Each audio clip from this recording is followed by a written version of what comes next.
Assalamualaikum warahmatullahi wabarakatuh. Bismillahirrahmanirrahim. Alhamdulillahi wahdah. Wassalatu wassalamu ala man la nabiyya ba'dah wa ala alihi wa sahbihi wa mawalah. Wala haula wala quwata illa billah. Asyhadu an la ilaha illallah wahdahu la syarikalah wa asyhadu anna Muhammadan abduhu wa rasuluhu la nabiyya ba'dah. Faqad qala Allahu azza wa jalla fi kitabih, a'udzu billahi minasy syaithanir rajim. Bismillahirrahmanirrahim. Ya ayyuhalladzina amanu ittaqullaha haqqa tuqatih wa la tamutunna illa wa antum muslimun. Wa qala fi ayatin ukhra, ya ayyuhalladzina amanu ittaqullaha wal tanzur nafsum ma qaddamat lighad wattaqullaha innallaha khabirum bima ta'malun. Amma ba'd.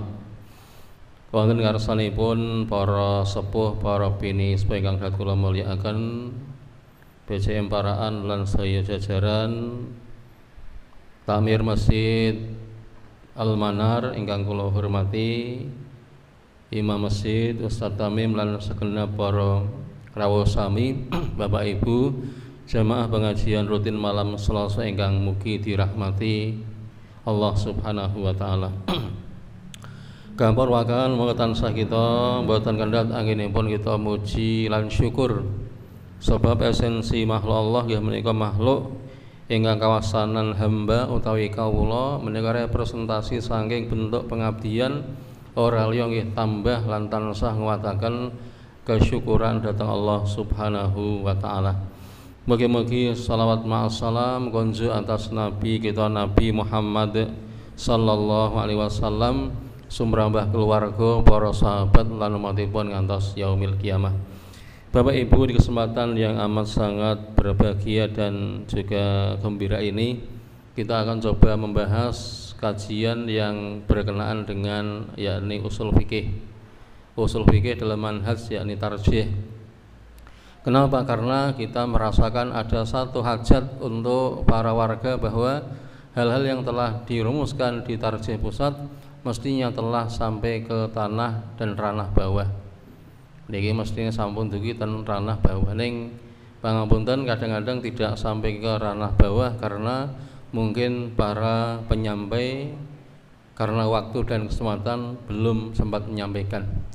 Bapak Ibu, kita akan bahas mengenai yakni tentunya dalam kita beragama, dalam berislam itu, maka Islam mempunyai prinsip yang dikenal dengan syumuliyah dalam istimbat. Jadi ketika kita menghadapi nas-nas baik itu Al-Quran dan Sunnah, maka istimbatnya dalam usul fikih maka akan kita dapatkan istimbat secara menyeluruh, sehingga dalam praktek beragama kemudian tidaklah menjadi jomblang. Peramil di sini akan kita coba sampaikan, yakni mengenal apa yang disebut dengan bayani. Pak. Lalu burhani dan irfani sebagai metode, sebagai manhaj dalam tarjih di majelis tarjih Muhammadiyah. Bapak Ibu, kalau kita lihat ternyata konsep ini telah dirumuskan pada Muktamar tahun 2000 pada waktu munas tarjih ke-24 dan 25. Jadi niku sampun antawis 24 tahun. Nawi jenengan gadah putra niki putrane pun siap nikah. Nggih mboten. Gandeng pun 24 tahun, Pak.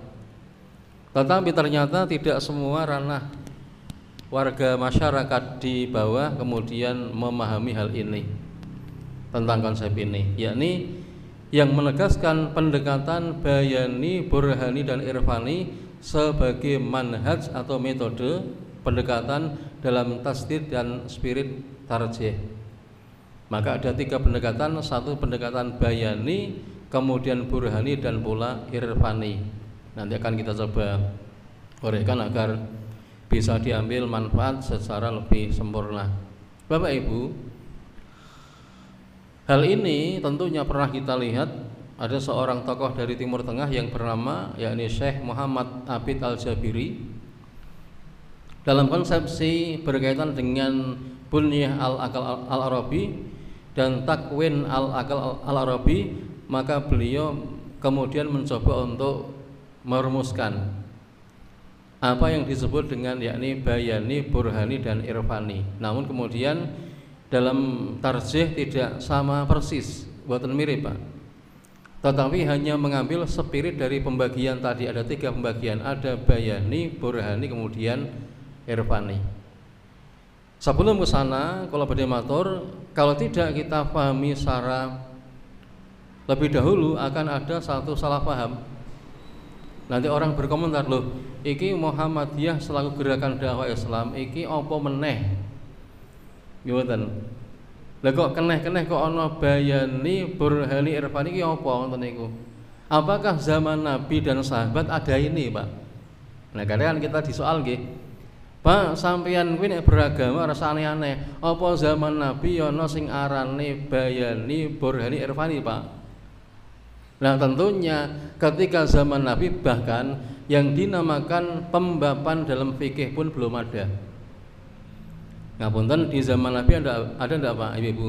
Ilmu berkaitan dengan ilmu fikih wonten? Wonten mboten? Belum ada. Kenapa?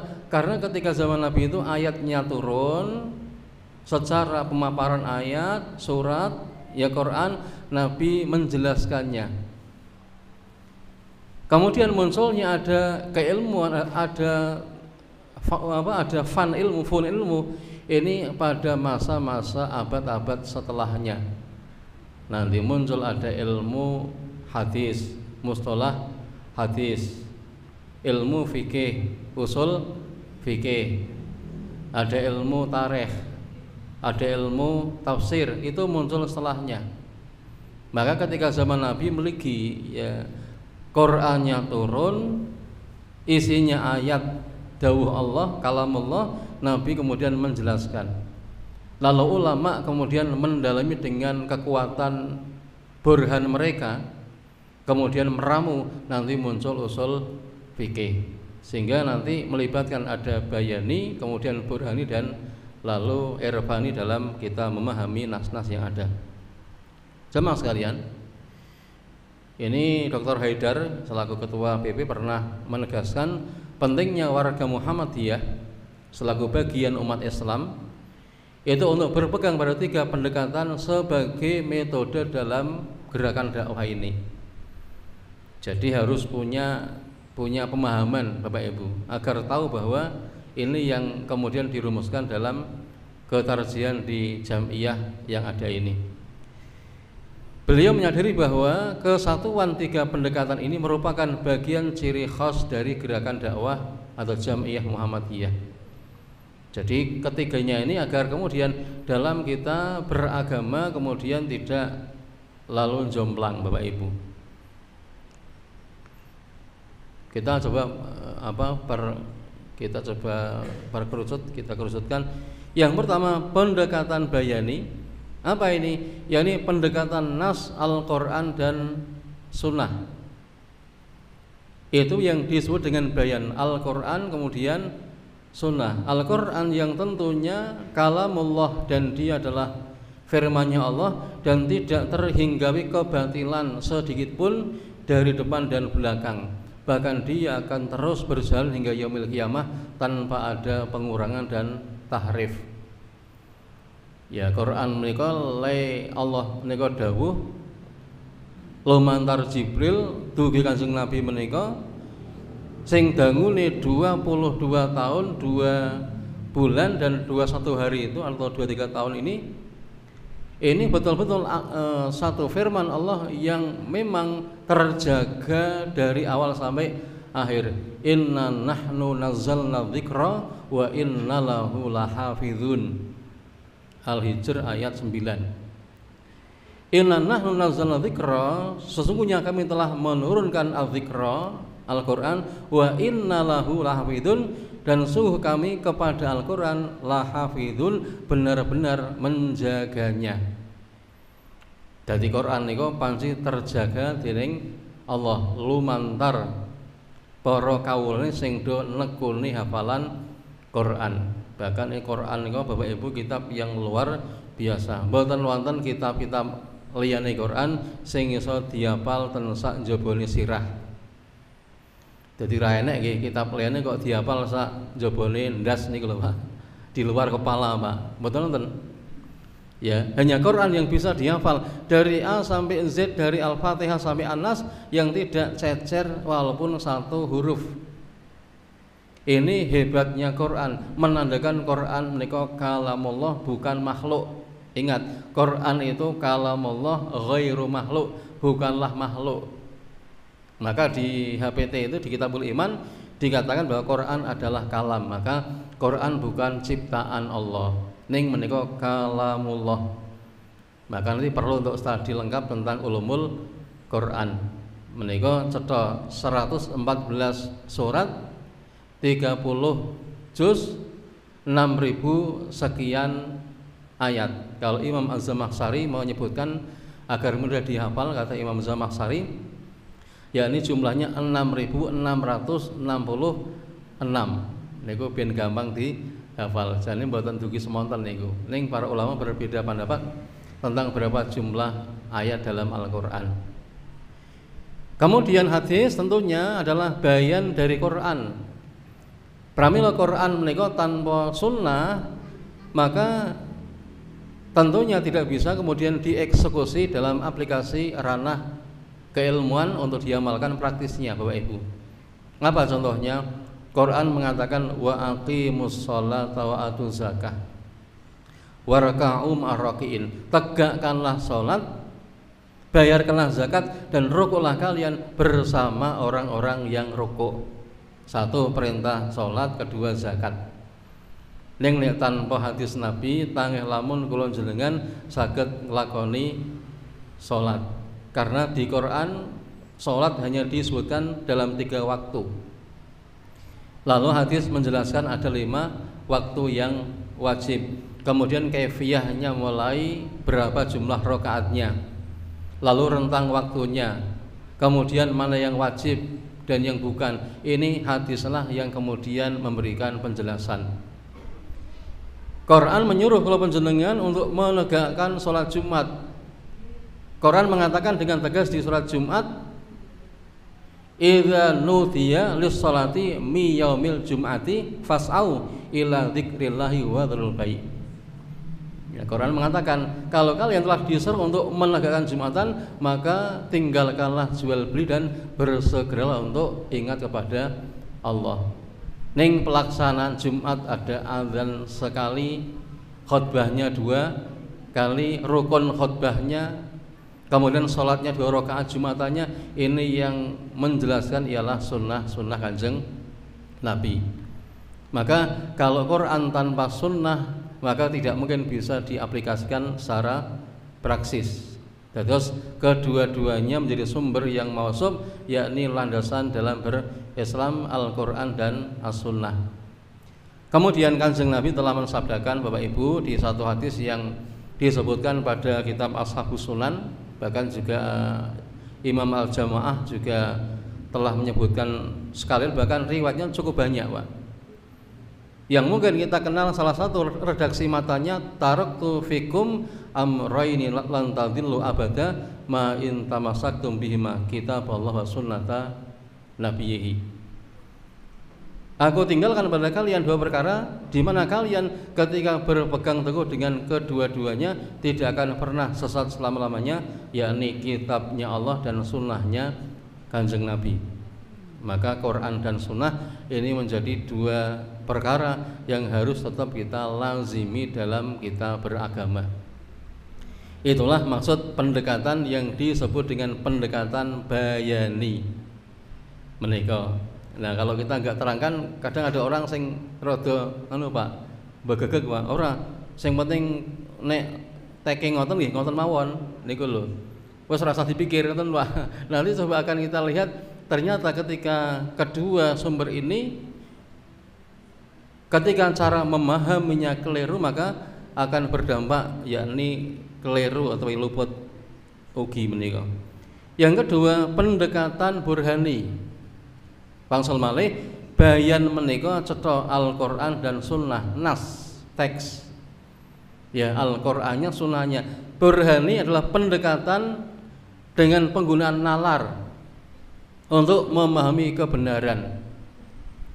Tentunya Allah menciptakan akal itu perangkatnya untuk memahami kebenaran. Ojo nganti tiang niku nganggurke akale. Ibnu Taimiyah mengatakan, ya, akal yang sehat tidak akan bertentangan dengan nas-nas yang sahih. Jadi mboten mungkin Bapak Ibu kok Islam menika mangke rikala diugemi, rikala dipahami kok ora masuk akal, maka tidak mungkin menika. Nek wonten sing mboten masuk akal, maka memang akal kita belum mencapai. Contoh Isra Mi'raj itu hak, Pak. Najan akal urung iso gaduk ning menika leres. Ning hal-hal yang bersifat hurufat tentunya Islam menolak. Kenapa? Karena tidak masuk akal. Apa contohnya kathah Bapak Ibu? Napa niku? Ana wong sing gadah keyakinan nggih umpami ada orang-orang tertentu yang bisa mengerjakan sholat Jumat setiap Jumat orang tua ngetok di kampung. Kenapa? Karena Jumatane ning Mekah. Gimana? Niki nek didekati dengan burhan orang masuk, Pak. Nika lho. Kenapa?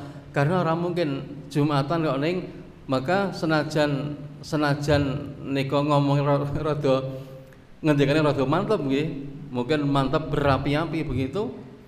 Apa? Nek di nalar maka ora tinemu nalar sing salimah, ya aklun salimah. Napa sebabe dina Jumat mriki kalih Arab kalih Mekah jarake 4 jam. Nggih mboten, Pak? Lah nek muni kok jenengan niki wau Jumatan ten Mekah toh Kiai, iya ning Mekah aku le Jumatan niku.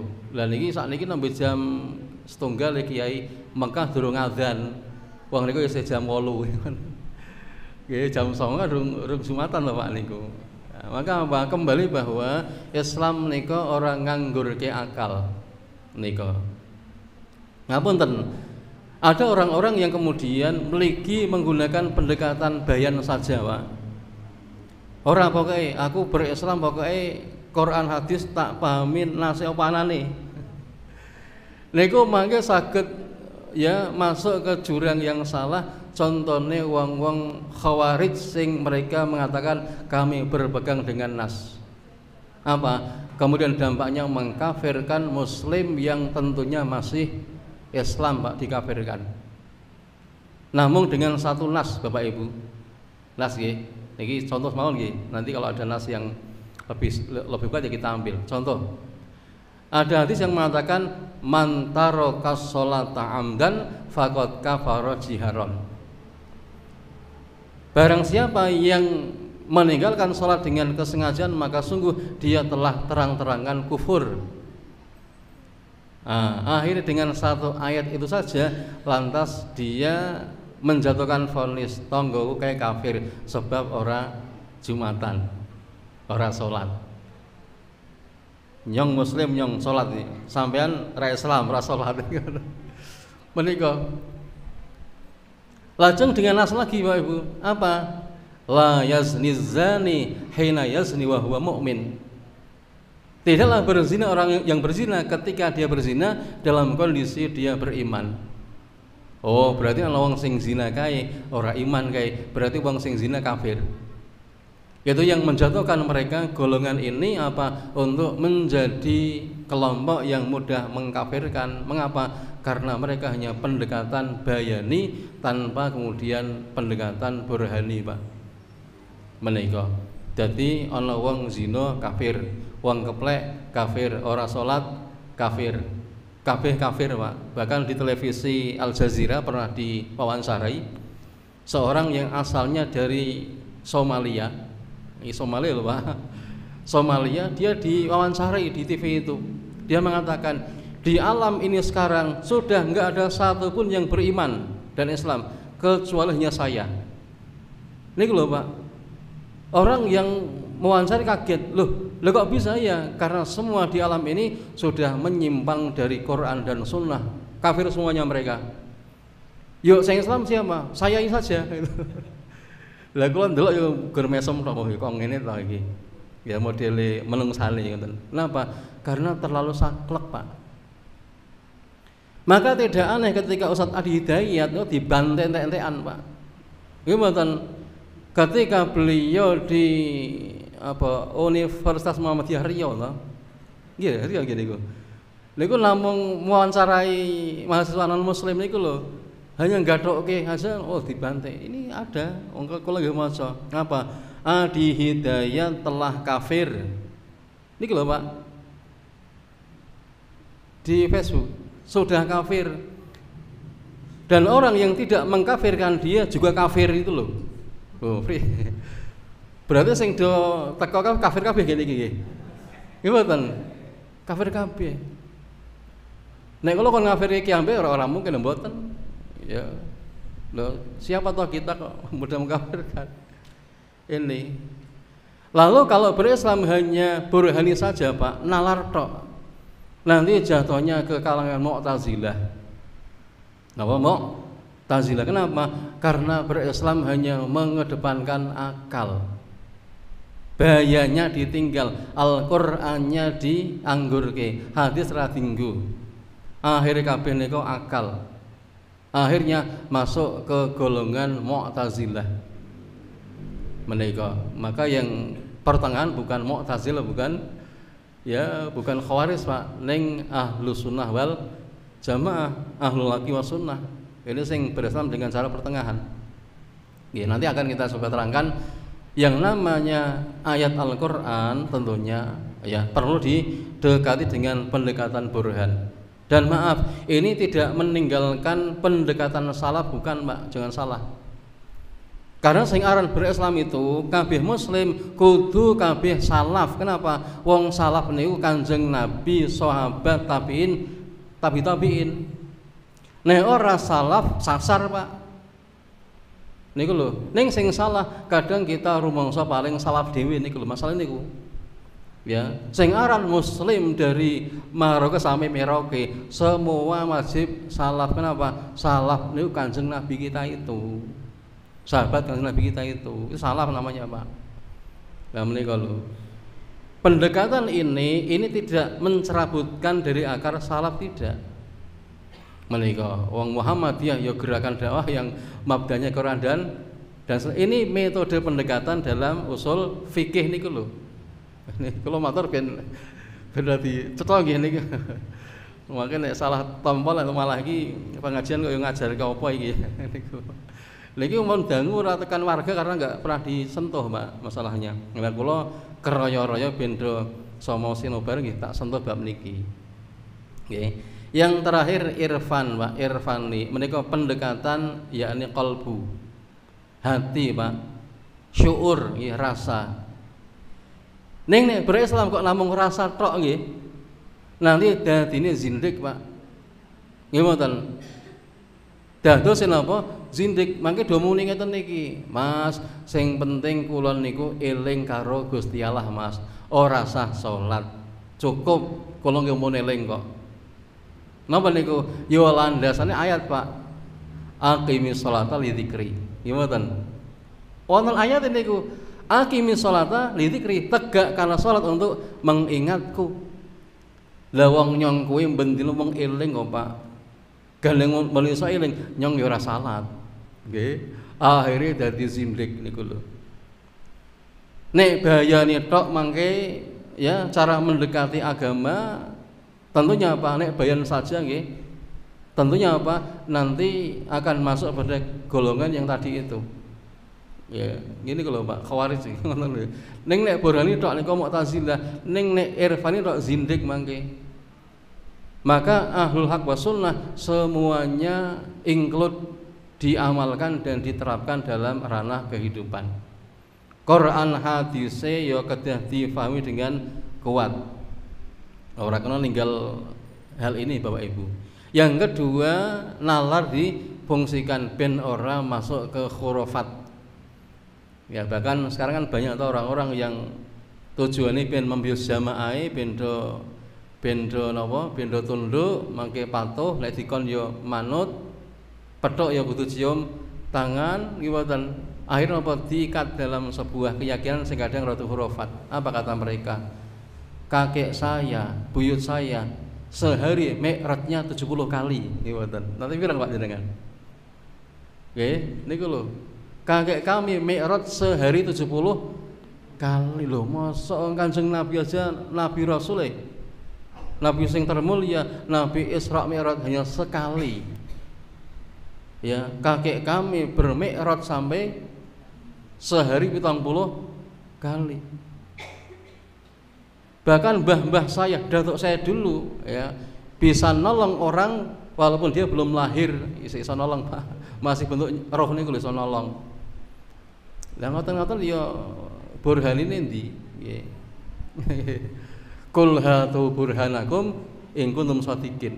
Kan Quran lho Pak. Qul hatu burhanakum. Datangkan bukti kalian secara nalar. Nek kalian panci bener iku lho.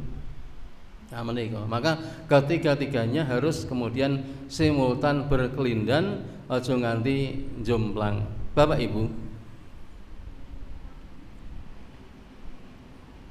pendekatan bayani, pendekatan ini adalah pemahaman agama dilandaskan atas petunjuk nas Quran dan hadis. Jadi agama petunjuknya Quran dan hadis menika. Maka monggo kedah kula panjenengan gadah program-program paling boten nggih mendalami bab menika Bapak Ibu. Iki lho.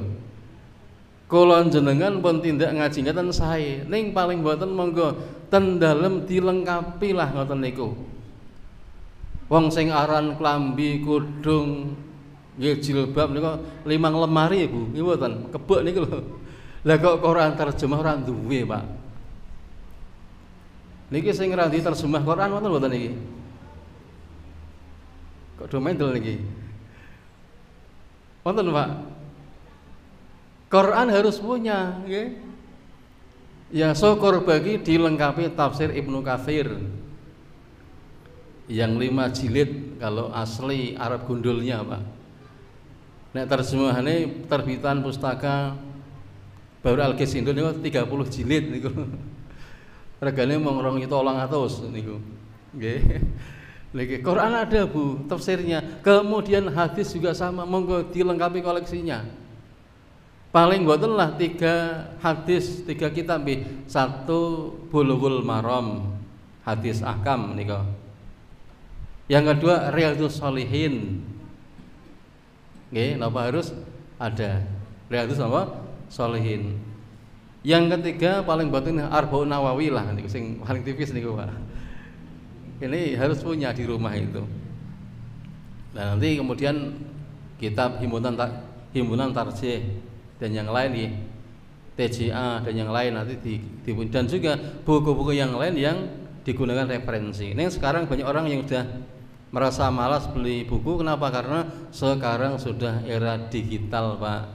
Ora perlu tumbas buku. Nah, ini kalau niki lah menika, padahal masih penting menika. Karena nek digital niku nek mati napa?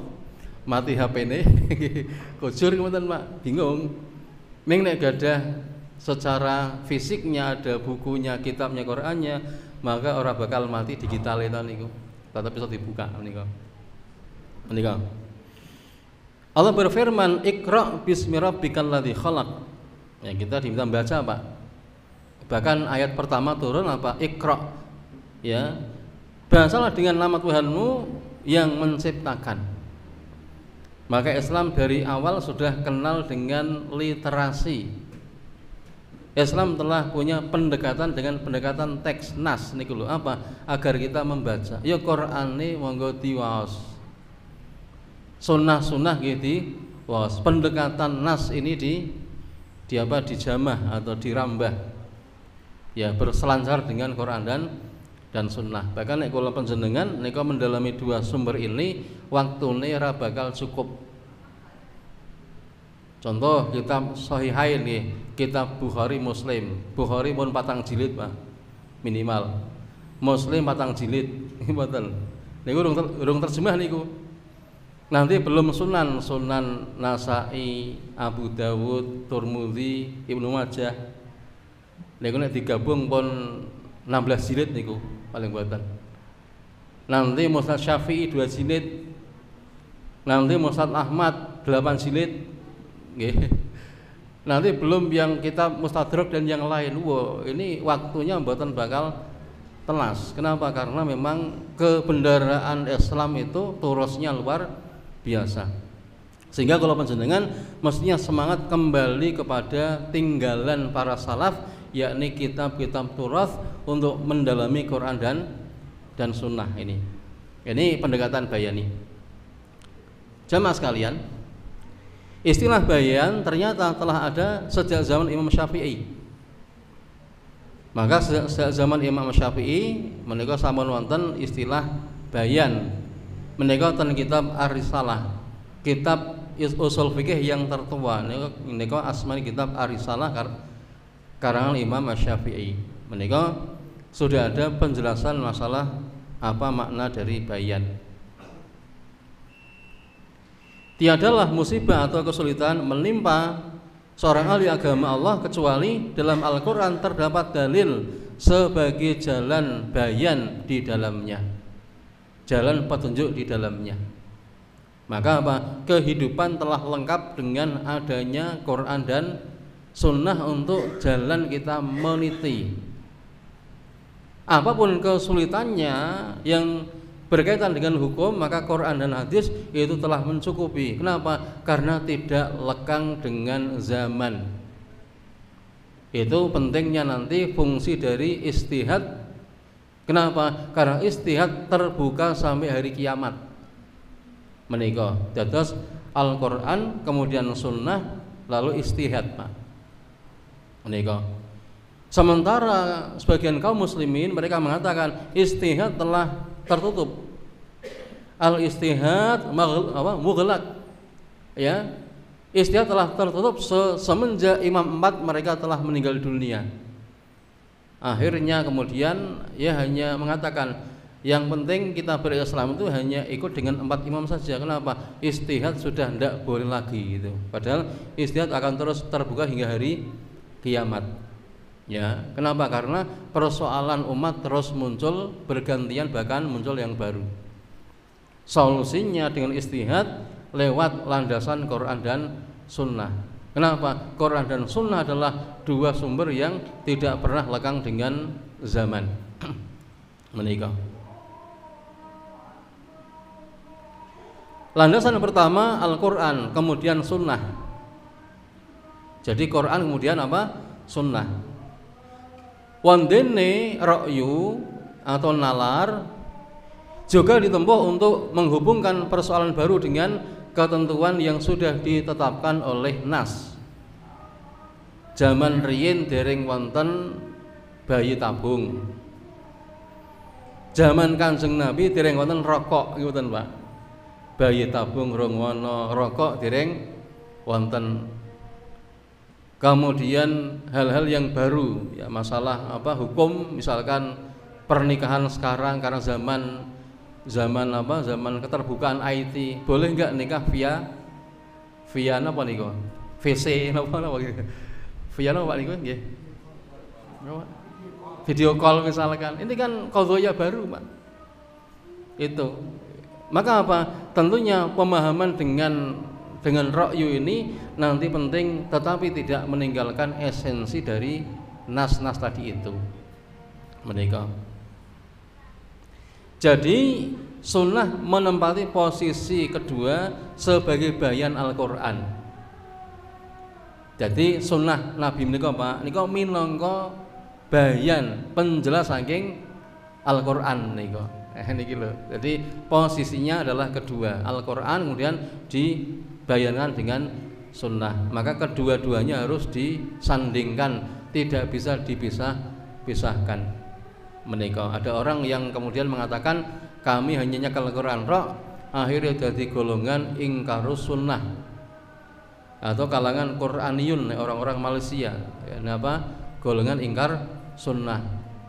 Sunnah tidak digunakan. Kenapa? Karena sunnah kata mereka adalah ucapan Nabi dan Nabi adalah manusia biasa. Ini orang-orang yang menyimpang dari kalangan ingkarus sunnah.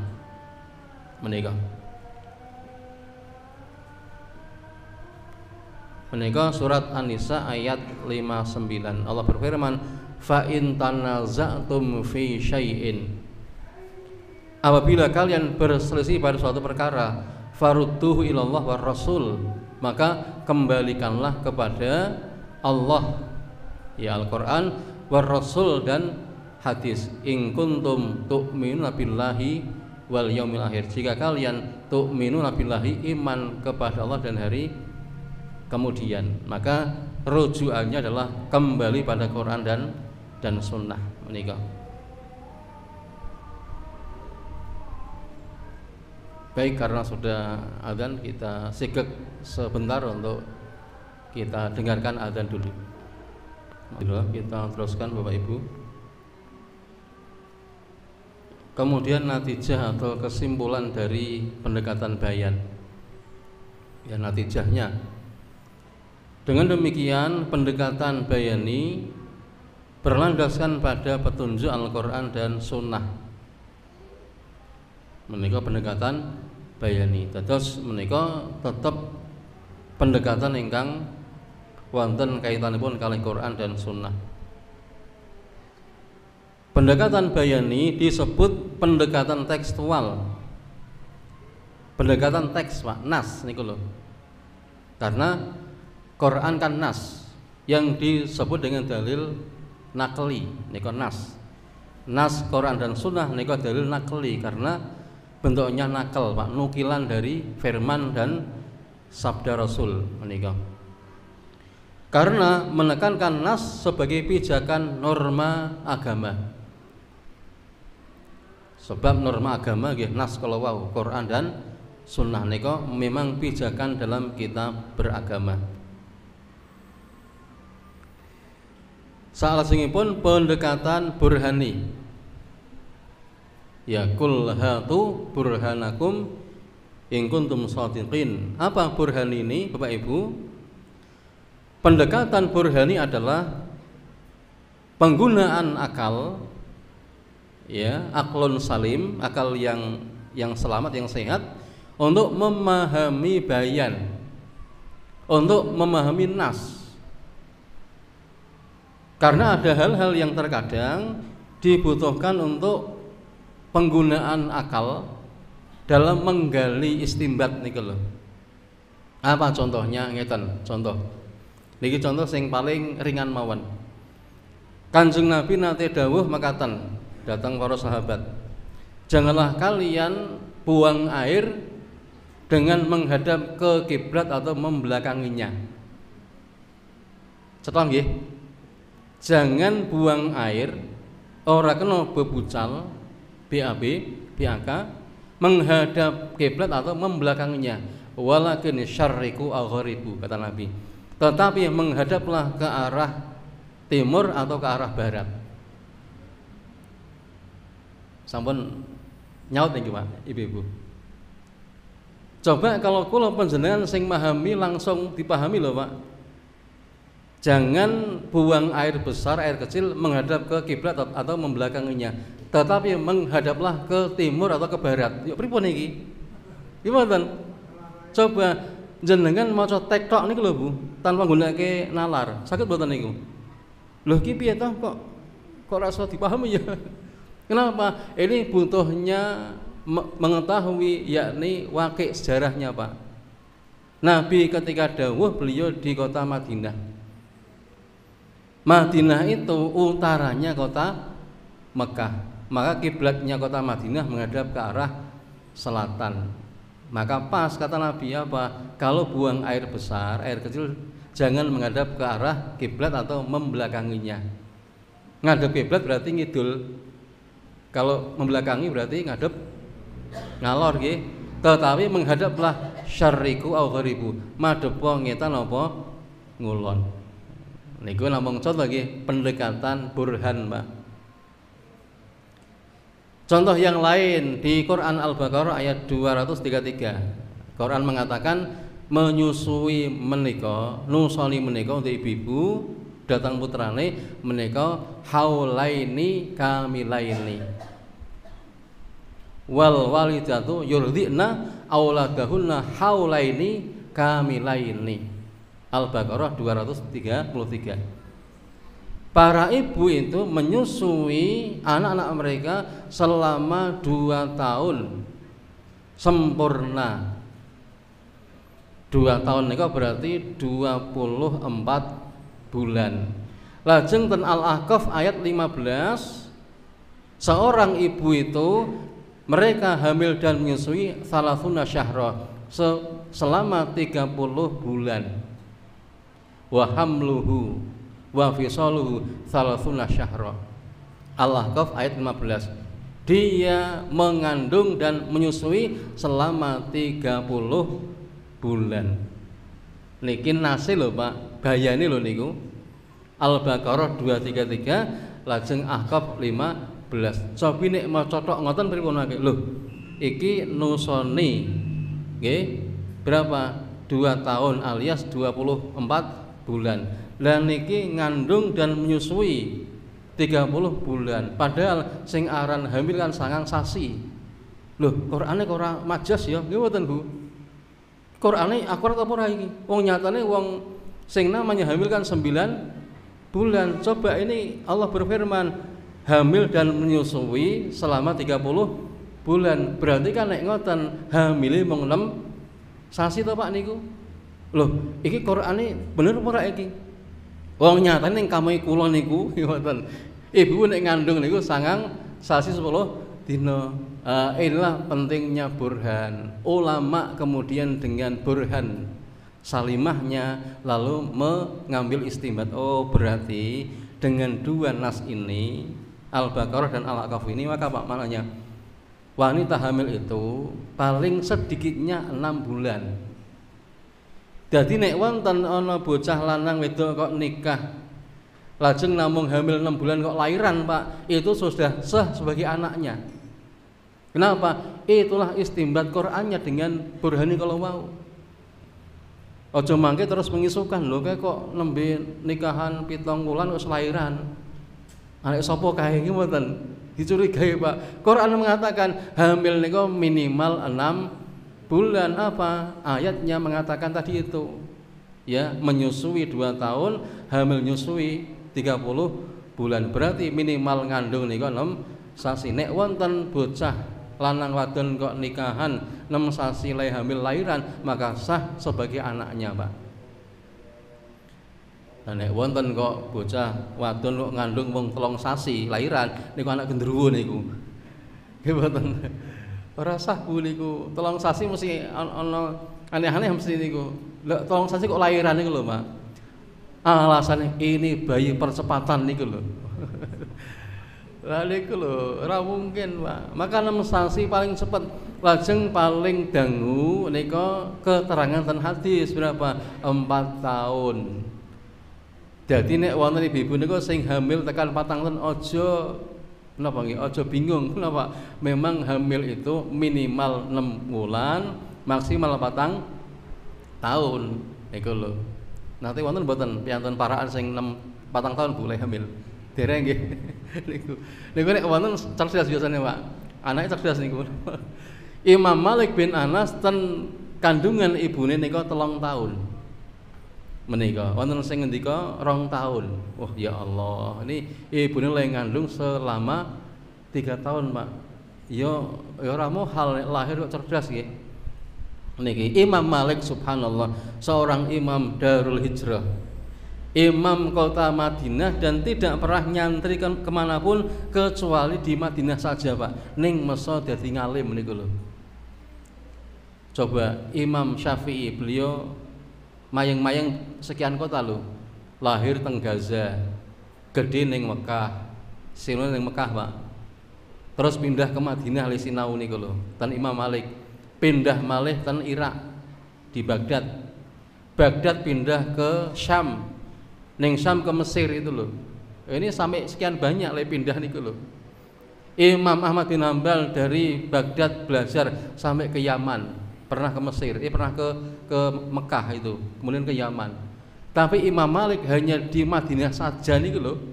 Le sinau ning ngalime ora ketulungan, Pak. Kenapa? Karena dikandung selama 3 tahun. Ngoten niki. Ya Rabbi, ternyata hamilnya lama itu. Maka kembali itulah konsep yang disebut dengan konsep burhani. Kemudian Bapak Ibu, dengan burhani ini maka tarjih kemudian apa? Ketika mengistimbatkan hukum, maka tentunya akan muncul hal-hal yang kemudian masuk pada ranah istihadiyah yang nantinya kemudian sebagai hukum dalam hukum fikih. Contoh begini. Niki contoh dari dampak penggunaan burhan. Napa contohnya? Contoh tarjih kemudian kemudian mengistimbatkan bahwa zakat profesi itu memang ada. Niki lho Pak. Nah, orang yang tidak menggunakan burhan maka ndak pakai itu Pak. Kenapa? Alasan ten zaman Nabi niku sing aran zakat profesi belum ada. Nggih, sekedap. Ten zaman Nabi Bapak Ibu profesi hanya ada 3. Dokter wonten, dokter. Mboten ta? Dokter mboten, pengacara mboten. Kemudian advokat mboten wonten. Guru ning sekolahan wonten? Mboten wonten, Pak. Ning zaman Nabi profesi 3, yakni petani, pedagang dan peternak. Semua profesi dan semuanya kena zakat niku lho. Ini ketiga-tiganya kena zakat niku. Bahkan di zaman Nabi profesi yang paling megah itu adalah fellah atau fallah, petani Pak. Maka petani itu tembungnya kan falah nggih. Fallahun nggih, pakai segot mubalaghah. Faal, apa maknanya? Wong sing bejo temenanan. Kenapa? Karena di zaman itu orang kalau punya tanah, wong ning padang gurun ya Pak, duwe lemah, punya tanah, punya sumur, bisa mengairi, punya tanaman. Oh, itu sak bejo-bejone wong niku lho. Maka dikatakan fallah, wong sing elit bejo, Pak. Wong sing napa nggih? Wong sing nek jaman sakniki napa niku? Oh, ini profesi sing luar biasa mentereng menika. Makanya apa? Zakatnya dikenai tidak 2,5%, tetapi 10% nalika pada hujan. Atau 5% ketika diusahakan pengairannya. Bahkan zakatnya bukan haul per tahun ning setiap kali panen. Kenapa? Karena pekerjaannya memang ya mentereng, Pak. Mewah niku lho. Nggih, zaman riyin. Yang kedua yakni apa niku? Yang kedua peternak. Ya, ini pun kena. Kemudian baru yakni pedagang. Pedagang ada haul dan 2,5%. Nah, sekarang profesi yang namanya petani, Pak, tasih mewah mboten niki. Nggih. Sakniki petani bahasan ngedol hasil tanaman nih oleh 7,5 kintal dizakati ya, Pak. Nggih mboten.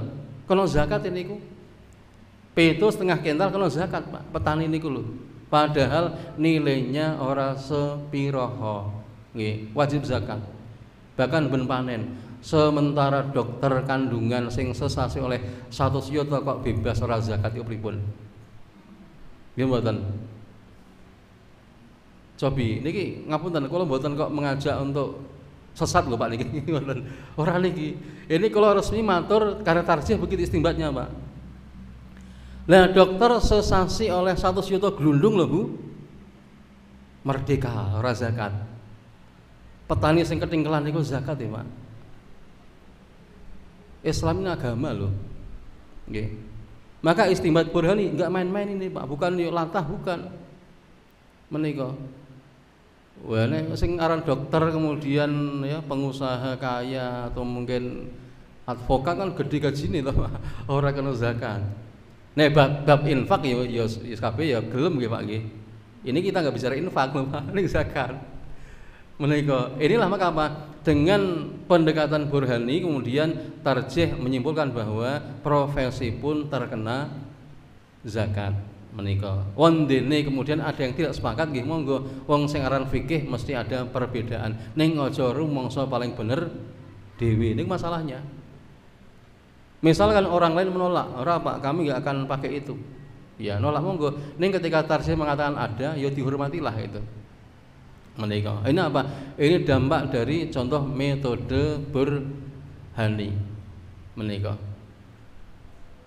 Sudah nyambung dereng niki Pak kula matur. Kuwatir nek ora nyambung mangke. Nggih menika. Nggih, contoh yang lain apa niku?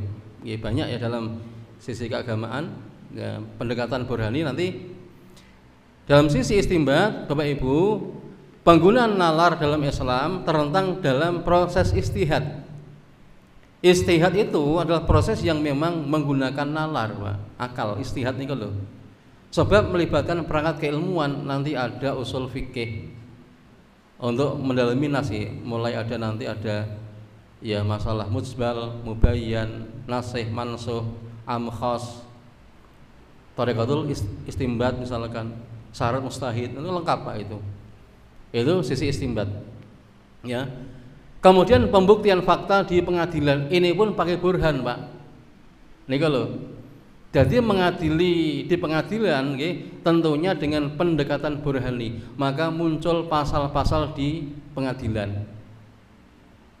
Napa nek pengadilan langsung buka Quran Sunnah, Pak? Ngoten nggih, mboten toh? Oh, ini hukumnya apa ini? Tak buka Quran ini, ayat ini. Ya mboten. Quran Sunnah dengan burhan diturunkan, maka masuk undang-undang peradilan niku lho. Ini penggunaan burhan Pak namanya. Menika. Ya sama, undang-undang perkawinan termasuk kompilasi hukum Islam Indonesia ini pun hasil dari burhani niku lho. Cobi nek mboten mai burhani Bapak Ibu, nek ora mai burhani nggih, ora mungkin muncul undang-undang niku lho. Menika. Kenapa? Karena Quran hadis itu bentuknya pemaparan global. Niku lho. Ora ono kok per poin nggih. Pasal misalkan lho. Pasal pencurian apa hukumannya kan sudah ada poin-poinnya nih Pak. Nanti kemudian muncul undang-undang. Ini contoh proses dari burhani menika. Dengan burhani pula kemudian muncul ilmu fikih. Ilmu yang sudah dibuat per bab, ada bab mulai bab thaharah, meliputi ada wudu, mandi wajib, tayamum menika. Nanti bab salat, ada syarat sah salat, rukunnya, kemudian jumlah rakaatnya. Itulah pendekatan burhani yang nanti muncul pada keilmuan secara praksis. Itu menggunakan pendekatan burhani.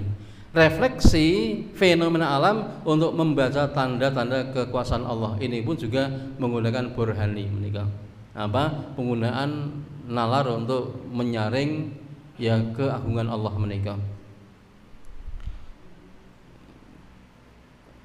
Dalam Quran Bapak Ibu, nih Qurannya nggih. Banyak orang yang masuk neraka kesalahannya, napa kok do nyemplung neraka kesalahannya, mereka tidak mau menggunakan akal dan tidak ikut dengan Rasul. Jadi nyemplung neraka niku kata Quran niki ten surat Tabarak menika 67 dikatakan wa qalu law kunna nasma'u au naqilu ma kunna fi ashabis sa'ir. Wa qalu, dan mereka orang-orang kafir mengatakan lau kunna nasma'u, sekiranya kami dulu mendengarkan. Berarti napa niki? Nek do gelem mendengarkan Rasul, artinya do gelem nampa bayan niku lho. Rasul teko kanthi nggawa Al-Qur'an. Rasul menjelaskan dengan sunnah. Nek do gelem ngrungokke Al-Qur'an lan sunnah, au naqilu, atau kami gunakan pikiran kami ini ya, ma kunna fi ashabis sa'ir, kami tidak akan menjadi penghuni neraka sa'ir, neraka yang menyala-nyala. Dadi lain nyemplung neraka mergane orang gunakake akale, ora nampa dawuh-dawuh Allah lan Rasule, urip sak karepe dhewe. Niku sing nyebabke mlebu neraka niku lho. Ya ora ngrungokke wahyune Allah, wahyu ya dawuh Rasulullah radi rungokke, lajeng akal nggih dianggurke. Niku sing nyebabake mlebu sak lebete neraka syair. Natijah, kesimpulannya Bapak Ibu, kesimpulannya pendekatan burhani ini menekankan penggunaan nalar dalam memahami agama meski tidak lepas dari nas. Nggih, sing perlu dicatat tidak lepas dari nas. Ya bukan akal bebas, bukan. Akal agar tidak lepas dari nas menika. Akal yang salim, ya aklun salim menika. Akal para ulama yang punya basirah. Dalam manhaj tarjih, penggunaan pendekatan burhani terwujud dalam penggunaan pendekatan sosiologi dan antropologi dalam beristimbat. Menika istimbat menggunakan ini Pak, ya burhan kalau wau. Ya, orang beda ketika Umar bin Khattab selaku khalifah. Umar bin Khattab menika niki seorang khalifah yang termasuk mustahid Pak, nggih. Nabi ngati dawuh nek sak bubar kok ana nabi ya Umar kuwi nabine ngoten niku. Karena apa? Sangka limpate, sangka takwane, sangka resike manahe, maka Umar seorang yang luar biasa. Pernah mestinya pencuri itu dipotong tangan. Wong cetha nggih. As-sariqu was-sariqatu faqta'u aydiyahuma. Jazaa'an bima kasaba nakal minallah. Pencuri laki-laki dan perempuan faqta'u aydiyahuma, potonglah tangan keduanya. Wong lanang nyolong, wadon nyolong, potong tangane ngoten niku. Ning di zaman Umar ada pencuri, Pak. Ning Umar ora motong tangane. Apa Umar gak menggunakan bayan?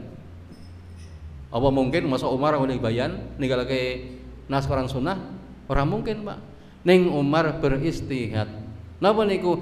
Kenapa tidak saya potong? Karena pencuri ini le nyolong mergo kepokoh. Kepokoh pirsa nggih? Napa niku? Mergo kepepet, kepeksa, Pak. Sebabe kiyambe pancen iso mangan ning wong sing sugih nika merem mripate. Mripate apa matane niku? Niku lho kasar lagi. Merem napa peningale Pak.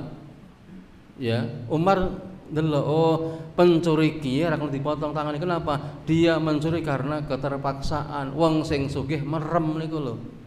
Ora gelem bantu. Ya, maka apa? Kemudian tidak dipotong, Pak.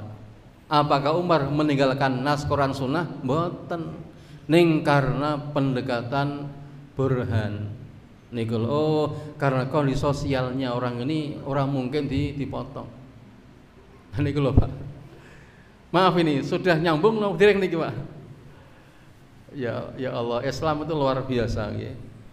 Menika nanti bisa dilihat pada istiadat para aimah kita Pak. Niku banyak hal yang kadang-kadang menika. Ya, belum lagi zaman sekarang nggih.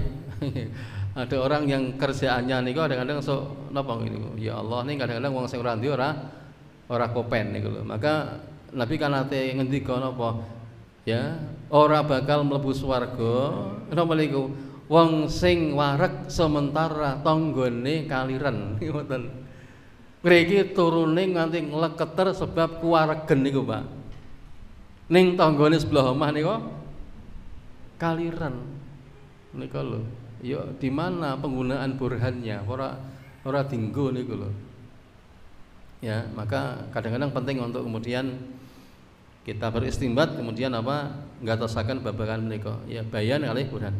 Yang terakhir Bapak Ibu irfani. Ya, ini kadang-kadang kalau tidak dipelajari banyak orang yang terjerumus dalam hal yang salah. Kenapa? Karena agama mung dirasa. Nggih. Dirasa kabeh dirasa akhirnya napa landasane mung perasaan niku lho. Wah, ini makanya repot.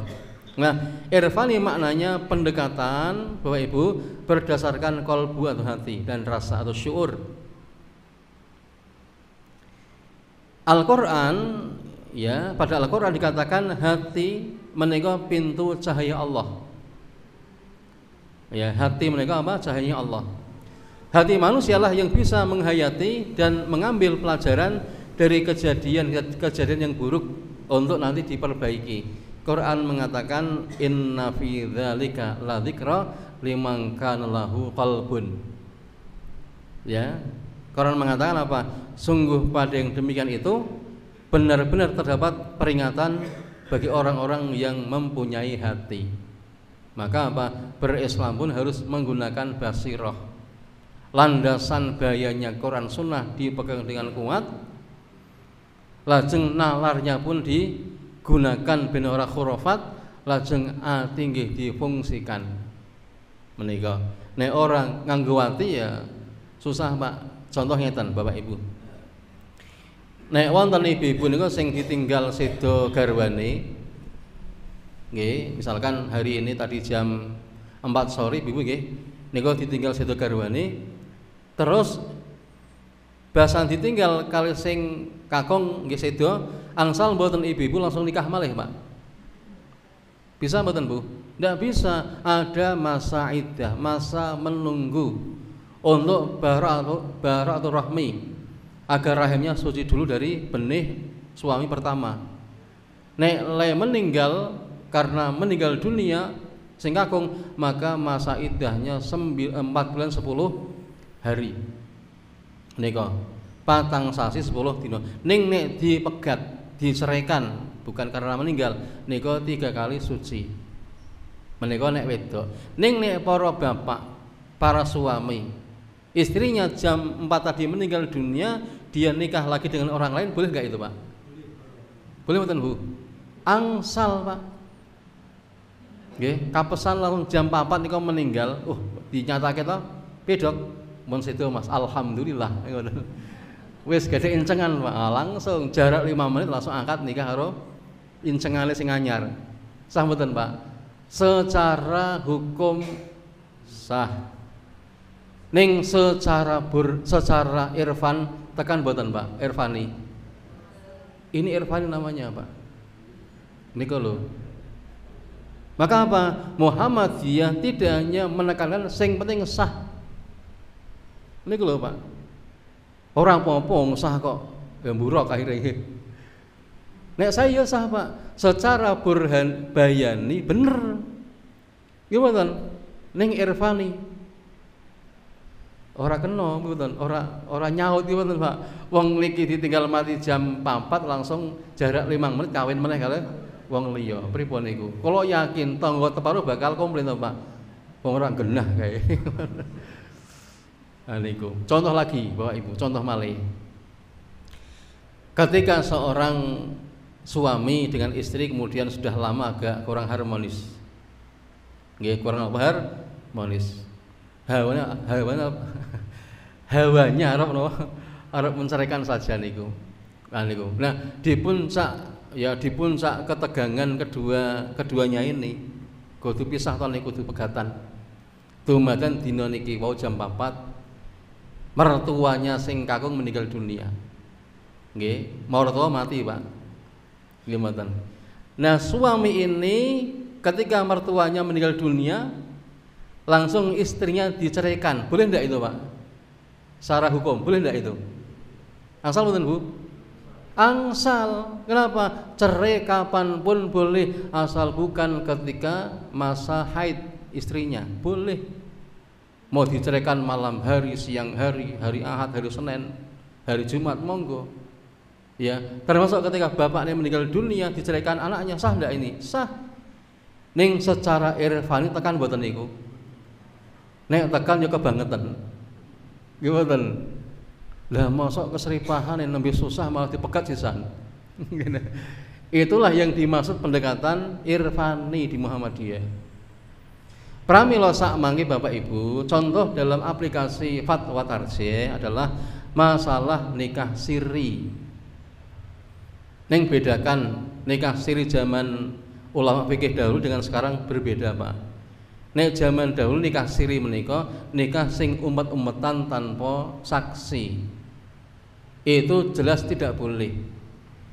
Jadi nikah tanpa saksi, sesideman umat-umatan itu nikah siri, ning itu definisi zaman dulu. Itu cetha nikah yang tidak dibolehkan, Pak. Sebab nikah tanpa diumumke ten masyarakat itu nikah siri. Nek zaman sekarang itu beda definisinya. Nikah siri itu nikah yang tidak disyaratkan di KUA. Ngoten nggih? Oh, nikah sara. Nikah napa? Sara, siri. Secara agama terpenuhi ning ora disyaratkan di kantor urusan agama itu nikahnya nikah siri senajan ngundang tonggo sa-RT, Pak. Maka di sini secara hukum fikihnya nek ngoten bentuke nggih niku sah. Sah, Pak. Selama 5 rukun terpenuhi sah. Ada mempelai. Ada wali dari calon istri nggih, wali nggih. Ada 2 orang saksi.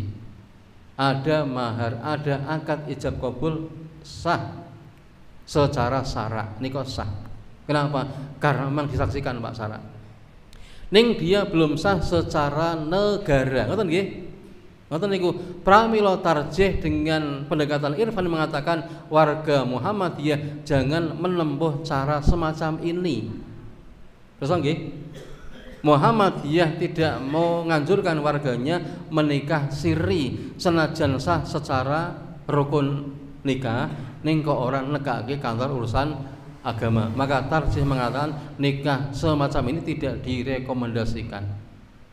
Apa landasannya? Pendekatan irfani kalau wau. Niku lho, Pak.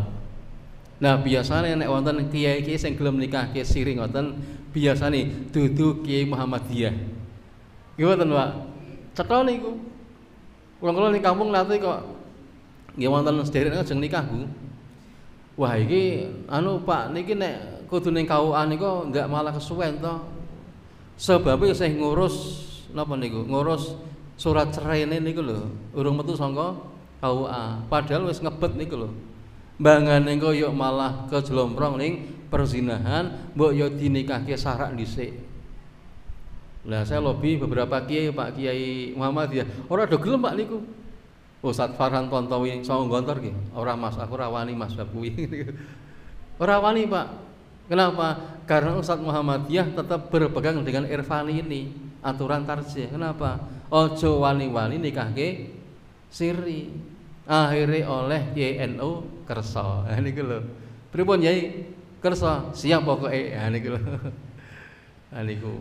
Niki lho Pak, ini contoh. Maka apa? Itulah pendekatan irfani. Orang mung deleng saya to Pak, ming delok kemaslahatanipun. Sebab makin nek dinikahi sara siri, wis nikah gadah anak, tinggal lunga sing lanang kujur. Nggih mboten. Ajeng nuntut sing lanang buktinya tidak ada. Maka ketika di medsos muncul problem nikah siri nggih, ana wong wadon dinikahi para habib, kan nikah siri Pak niku. Tinggal pulang kan do komplain. Dia marah-marah menangis, kok kenapa negara tidak hadir? Kenapa pemerintah ora bantu saya? Loh, bantu piye, Mbak? Wong sampean nikahe ora nganggo resmi KUA kok dibantu piye? Ya nek arep selesai pripun buktine ora ono to, Pak? Itu loh. Maka apa?